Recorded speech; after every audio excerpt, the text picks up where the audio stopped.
আসসালামু আলাইকুম রহমতুল্লাহ।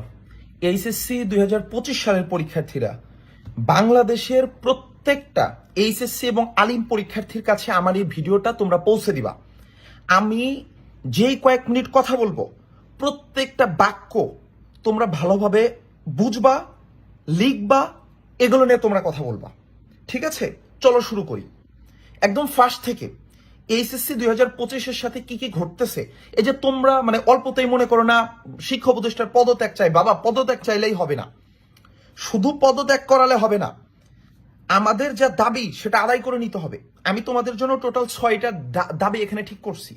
এই 6টা দাবি নিয়ে তোমরা কথা বলবা। তোমাদের যদি মনে হয় ভাইয়া এর সাথে আরো সংযোজন করব, বিয়োজন করব, তোমরা তোমাদের মতো করে নিও। আমার কাছে মনে হয়েছে এমন 6টা দাবি আমি এখানে লিখছি। প্রত্যেকটা দাবির যৌক্তিকতা নিয়ে আমি কথা বলতে চাই। ভিডিওটা সর্বোচ্চ 8 থেকে 10 মিনিট হবে, পুরো 10 মিনিট মনোযোগ দিয়ে শুনবা এবং তোমরা এই দাবিগুলো সাজিয়ে আমি যেভাবে যুক্তি দিয়ে দিয়ে বলবো এগুলো লিখে নিবা। প্রত্যেকজন স্টুডেন্ট, তোমার যত ব্যাচমেট আছে প্রত্যেকের কাছে এই ভিডিওটা ফরওয়ার্ড করে দিবা। তাদের প্রত্যেককে এগুলো ভালো করে ব্রেনে সেট করে নিবা। ওরা যখন কোনো প্রকার সাংবাদিকদের ফেস করবে, মিডিয়া ফেস করবে, তখন যেন যৌক্তিক কথা বলে। একজনও যদি কোনো প্রকার অযৌক্তিক কিছু বলে, এর জন্য তোমাদের সবগুলো দাবি দেওয়াকে ওরা মক করবে, ওরা মিমি বানাবে, এগুলোকে নিয়ে পুরো আন্দোলনটাকে ভেস্তে দিয়ে দিবে। ওকে, এই জন্য আমি যা যা বলবো প্রত্যেকটা পয়েন্ট মনোযোগ দিয়ে শুনবা। একদম নাম্বার 1, সেটা হলো গাছের গোড়া কেটে গাছের উপরে যদি পানি ঢালা হয় ভালো ফল পাওয়া যাবে না। এই গাছ ফলই দেবে না। তো আপনারা তো গোড়া কেটে দিচ্ছেন, গোড়া কেটে উপরে পানি ঢালতেছেন। গোড়াটা কি ভাইয়া? গোড়াটা হলো আপনার শিক্ষা ব্যবস্থা, শ্রেণী কার্যক্রম। ক্লাসগুলোতে ঠিকভাবে সিলেবাস কমপ্লিট করানো হচ্ছে না। এই ব্যাচ সেই ব্যাচ যারা জুলাই বিপ্লবের সময় ফার্স্ট ইয়ারে থাকতে প্রায় 3 মাসের মতো ক্লাসই হয় নাই। এরপরেও যদিও তাদের ক্লাস হতো, তারপরেও তাদের সিলেবাসগুলো কোনো কলেজে ঠিকভাবে কমপ্লিট করা নাই। গত 15-20 বছরে যে রকম A+-এর বাম্পার ফলন ছিল, একইভাবে শ্রেণী কার্যক্রমের অবস্থা মানে নিচুতরের চেয়ে আরো নিচুতর হয়ে গেছিল। তো এটা তো আগে ঠিক রিস্টোর করতে হবে, তাই না? আপনারা আগে এটাকে রিস্টার্ট করেন, শ্রেণী কার্যক্রমগুলোকে ডেভেলপ করেন, এখানে বিপ্লব ঘটান, সংস্কার করেন। সর্বোচ্চ পরিমাণে আপনারা বেতন দিচ্ছেন, এত টাকা বাজেট দিচ্ছেন, এইটাকে আগে বিপ্লব করতে হবে না। আপনারা ডিরেক্ট চলে গেছেন, গাছের উপরে পানি ঢালা শুরু করে দিয়েছেন উপর থেকে, কিন্তু নিচে গোড়া কেটে ফেলছেন। শ্রেণী কার্যক্রম হয় না। সবার পক্ষে সম্ভব না 20,000 টাকা দিয়ে কোচিং করা, প্রাইভেট পড়া। প্রত্যেকে পারবে না তো। গ্রামের একজন শিক্ষার্থী, শহরের একজন শিক্ষার্থী, একজন সচিবের ছেলে, একজন রিক্সা পুলারের ছেলে, একজন সাধারণ মধ্যবিত্তর ছেলে, সবার পক্ষে কি বাইরে টিউশন নিয়ে পসিবল? তো শ্রেণী কার্যক্রম আগে রিস্টোর করেন, এইটা আগে ঠিক করেন। শ্রেণী কার্যক্রম সবকিছু ঠিক করে তারপরে কি করবেন? আপনি পরীক্ষা পদ্ধতিতে সংস্কার করবেন। সেই জন্য আমাদের এই দাবি দেওয়াগুলো আনতেছি। দাবি দেওয়াগুলো একটু পরে বলি। সেকেন্ড কথা, সেটা হলো লাখ লাখ শিক্ষার্থীর এই আর্থিক সামর্থ্য নেই যে আপনারা এদের ফেল দিয়ে দিবেন সংস্কারের নামে, এবং এরা হচ্ছে 1 বছর পরে আবার ফেরত আসবে। এসএসসি 25-এ 6 লাখ শিক্ষার্থীকে আপনারা ফেল দিচ্ছেন। আপনার কি মনে হয় 6 লাখ শিক্ষার্থীর ফ্যামিলির ওই স্বাবলম্বী তারা ওই সামর্থ্য আছে যে 6 লাখে আবার নতুন করে 1 বছর পর পরীক্ষা দেবেন? নো। অতএব এই শিক্ষার্থীগুলোকে নিয়ে আমাদের কিছু দাবি দেওয়া গেছে, দাবি দেওয়াগুলো শুনবেন। নাম্বার 1, তোমরা নিজেদের মতো করে মডিফাই করে নাও, আমার দাবিগুলো শোনো। নাম্বার 1, সিকিউ এমসিকিউ একত্রে পাস দিতে হবে। কেন ভাইয়া? অনেক শিক্ষার্থী আছে 70 পাইছে, ফেল করছে জাস্ট সিস্টেমের জন্য। আপনারা ইউনাইটেড স্টেট অফ আমেরিকার চেয়েও তো বেশি ভালো পর্যায়ে যান নাই, তাই না? ইউএসএ তেও তো হচ্ছে কি করতেছে আপনার, ইউএসএ তে সিকিউ এমসিকিউ আলাদা পাস না, আপনাদের সিকিউ এমসিকিউ আলাদা পাস দিতে হবে। এবং এই সিস্টেমের জন্য আপনারা তো স্টুডেন্টদের গিনিপিক করে রাখছেন, তাই না? 1 বছর 2 বছর পর পর নতুন নতুন সিস্টেম নিয়ে আসেন। এই গত 1.5 বছর আগে 21 সালে দেখলাম কি করতেছে, জীবনমুখী শিক্ষা, ডিম ভাজা শিখাচ্ছেন। সরকার চেঞ্জ হয়েছে, কিন্তু এই যে শিক্ষা বোর্ডের কর্মকর্তা আপনারা কিন্তু ওই চেয়ারেই আছেন, কোনো সচিব চেঞ্জ হয়নি। আপনারাই এই বুদ্ধি দিছিলেন যে ডিম ভাজা শিখান, জীবনমুখী শিক্ষা, শুধু অ্যাসাইনমেন্ট হবে, কোনো পরীক্ষা হবে না। এমন এমন উদ্ভট কার্যক্রম নিয়ে আসতেন, শিক্ষার্থীদের উপর এক্সপেরিমেন্ট করে গিনিপিক বানিয়ে এদেরকে আপনারা ভবিষ্যৎ নষ্ট করে দিচ্ছেন। ফার্স্ট দাবি, সিকিউ এমসিকিউ একত্রে পাস দিতে হবে। নাম্বার 2, এই ব্যাচকে দিতে হবে, এইচএসসি 25-কে মাস দিতে হবে। যদি না দেন কি ঘটতে পারবে সেটা আপনাদের কল্পনার বাইরে। নাম্বার 2, গ্রেস মার্ক বহাল রাখতে হবে। গত 70 বছর যাবত, মানে 1947 সাল থেকে আজকে 2024 সাল, এই ব্রিটিশদের থেকে স্বাধীনতার এত বছর পরেও, এই 70 বছর পরেও আমাদের দেশের শিক্ষা কার্যক্রমে আপনারা কোনো উন্নয়ন করতে পারেন না। কিন্তু কি করছেন?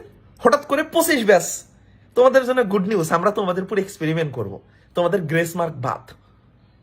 বাংলাদেশ স্বাধীনের 50 বছরে তো গ্রেস মার্ক বহাল ছিল, হঠাৎ করে কেন আপনার এখানে গ্রেস মার্ক বাদ দিয়ে আপনি এদেরকে বলির পাঠা করবেন? গ্রেস মার্ক বহাল করতে হবে। সেকেন্ড নাম্বার কথা, গ্রেস মার্ক বহাল করতে হবে। যারা 30 পাবে, 31, 32 পাবে, তাদেরকে 33 বানায় দিতে হবে। কারণ এটাই আমরা ভিক্ষা চাচ্ছি না, এটা করোনার মার্ক চাচ্ছি না, এটা যুগ যুগ ধরে চলে আসতেছে, এটা সিস্টেমের মার্ক। এটা কোনো দয়া দাক্ষিণা করা নাই এই ব্যাচের প্রতি। এটা পূর্বের ব্যাচগুলো পাইছে, আমাদেরও এটা অধিকার। এটা দয়া না, এটা অধিকার। নাম্বার 3, এসএসসির পর এই যে 6 লাখ শিক্ষার্থী ফেল গেল, সবার পরিবারের সামর্থ্য নাই। এইটা তোমরা কিন্তু তোমাদের জুনিয়রদের জন্য চাইবা। এটা এটা অনেকেই ভাবতে পারো না জুনিয়রদের জন্য কেন চাইবো, অবশ্যই চাইতে হবে। এটা তোমাদের ওদের প্রতি একটা দায়িত্ব। এসএসসি 25-এর যে 6 লাখ শিক্ষার্থী ফেল গেছে, তাদেরকে সাপ্লিমেন্টারি পরীক্ষা নিতে হবে। জীবন থেকে 1 বছর ধ্বংস করা যাবে না। তাদের আপনারা সর্বোচ্চ 1.5-2 মাসের ভিতরে একটা পরীক্ষার আয়োজন করেন। সবাইকে দিতে হবে না, অনেকে আছে পরীক্ষায় অ্যাটেন্ড করে নাই, ওরাও ফেল আসছে। ওরা না, যারা সর্বোচ্চ 2 থেকে 3 সাবজেক্টে ফেল করছে, তাদেরকে সাপ্লিমেন্টারি পরীক্ষার মাধ্যমে আপনারা আবার পরীক্ষা নেন। এতে হয়তো কয়েক লাখ স্টুডেন্ট তাদের জীবনে একটা বছর ধ্বংস হবে না। আচ্ছা, এটা হলো 3 নাম্বার ছিল কি, এসএসসি 25-এর 6 লাখ পরীক্ষা থেকে সাপ্লিমেন্টারি পরীক্ষা নিতে হবে। 4 নাম্বার আসেন, এই যে টিকটকারদেরকে দিয়ে আপনারা খাতা দেখাইতেছেন, এই 12 লাখ পরীক্ষার্থী আজকে পরীক্ষা দিচ্ছে। এদের কেউ 2 দিন পরে দেশের শিক্ষা মন্ত্রণালয়ের হাত ধরবে, কেউ দেশের প্রশাসনের হাত ধরবে, কেউ ডাক্তার হবে। এরা 2 দিন পরে এ দেশকে শাসন করবে, দেশের জাতির ভবিষ্যৎ। আপনি তাদের খাতা নিয়ে, জীবনের এত বড় একটা নীতি নির্ধারণী, ভাগ্য নির্ধারণী একটা পরীক্ষার খাতা নিয়ে যারা নিজেদের কন্টেন্ট বানাচ্ছে ভিউয়ের জন্য, TikTok content, Facebook content, reels বানাচ্ছে, তাদের বিরুদ্ধে দৃষ্টান্তমূলক সিদ্ধান্ত গ্রহণ করতে হবে। 4 নাম্বার। 5 নাম্বার হলো সকল ডিভিশনে স্ট্যান্ডার্ড কোশ্চেন করতে হবে। আমরা দেখেছি কোন বোর্ডে খুব কঠিন এমসিকিউ হয়েছে এক সাবজেক্টে, ওরা 7ও পায় নাই, অন্য বোর্ডে 28 পাইছে। তো এই যে একটা বৈষম্য, বাংলাদেশের সব বোর্ডের শিক্ষার্থীরা অ্যাডমিশন টেস্টে 1 কোশ্চেনে পরীক্ষা দেয়।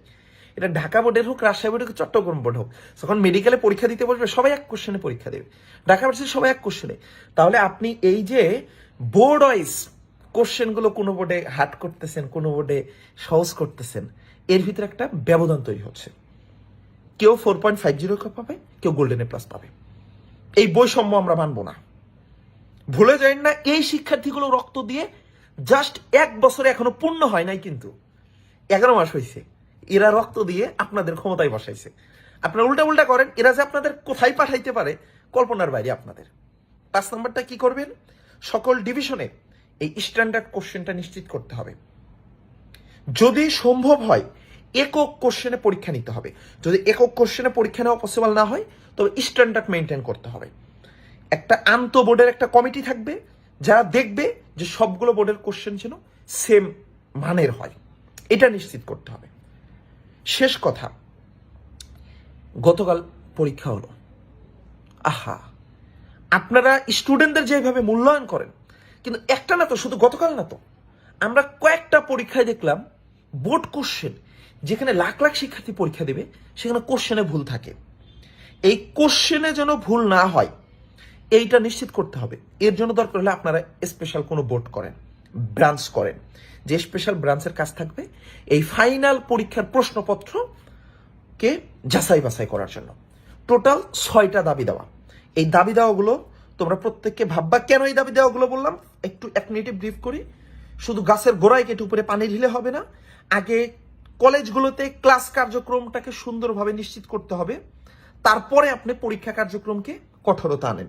আমাদের কোনো কষ্ট নাই, আমরা অটো পাস চাই না। এই আর একটা কথা, আমরা কিন্তু অটো পাস চাই না, আমরা চাই আমাদের মেধার মাধ্যমে আমাদের মূল্যায়ন করা হোক, কিন্তু মূল্যায়নের নামে কোনো প্রকার বৈষম্য না হোক। সেকেন্ড কথা, জুলাই বিপ্লবের সময় এখানে অনেক ক্ষতিগ্রস্ত হয়েছে স্টুডেন্টরা।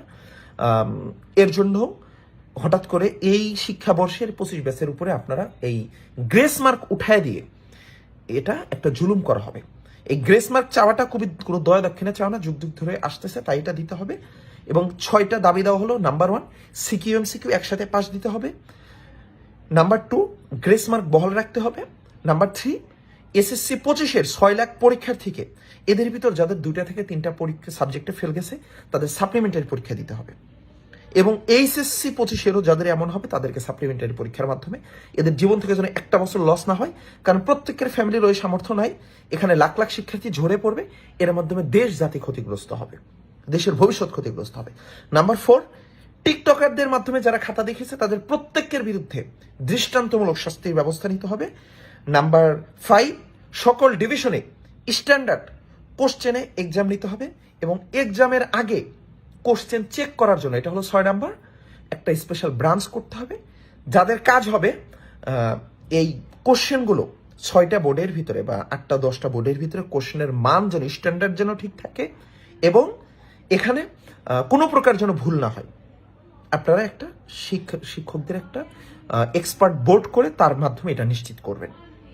এই 6টা যদি আপনারা করতে পারেন, আমরা এই এডুকেশনাল অ্যাডভাইজারের পদত্যাগ চাই না। মানে আমি পার্সোনালি তোমাদের বলতেছি, শোনো, তোমরা মপ করে এর পদত্যাগ করায় লাভ নাই, সিস্টেম চেঞ্জ করা লাগবে। ক্ষমতায় যেই থাকুক, সিস্টেম যদি চেঞ্জ হয় তাহলে আমরা খুশি। আর আজকে যেটা হয়েছে, আপনাদের এত বড় একটা ঘটনা ঘটার পরেও তারা এই পরীক্ষা রেখেছে। আমরা জানি না তারা এর মাধ্যমে দেশকে কত হাজার বছর এগিয়ে নিল, তবে এটার মাধ্যমে আগামীকালের পরীক্ষা লক্ষ লক্ষ শিক্ষার্থীর পরীক্ষা একটা বড় ইফেক্ট পড়বে, রেজাল্ট খারাপ হবে। তো তোমরা যারা পরীক্ষার্থী আছো প্রত্যেককে এই ভিডিওটা, যারা ইউটিউবে দেখতেছো, ইউটিউবের লিঙ্কটা তোমাদের সব ফ্রেন্ডকে দেখাও। তোমরা নিজেরা এই কথাগুলো না নিজেরা ভিডিও বানাও। আমার ভিডিও সবাইকে দিতে হবে এমন না, আমার এই ভিডিওটা সবার কাছে পৌঁছাও। নিজেরা এই 6টা দাবির সাথে আরো যদি কিছুটা চেঞ্জ করার দরকার হয় চেঞ্জ করো, নিজেরা ভিডিও বানাও, নিজেরা ভয়েস রেজ করো। আর কালকের পরীক্ষার পরে তোমাদের যেহেতু 5 দিন ব্রেক আছে, তোমরা এই সময়ের মধ্যে সুষ্ঠুভাবে কোনো প্রকার জনজীবনে কিন্তু সমস্যা তৈরি করা যাবে না, তাহলে কিন্তু আমার নেক্সট পরীক্ষাগুলো খারাপ হবে। আন্দোলন করতে গিয়ে নেক্সট পরীক্ষাগুলো খারাপ করিও না, ভদ্রভাবে জাস্ট দাবি দেওয়া জানায় দাও, ভদ্রভাবে দাবি দেওয়া জানায় যাও। এই দাবি জানানোর পরে তারা যদি কোনো সিদ্ধান্ত নেয়, আমরা আছি তোমাদের ভাইরা। কেমনে এটা আদায় করতে হবে তার জন্য আমরা আছি ইনশাল্লাহ। ওকে, ভালো থাকো।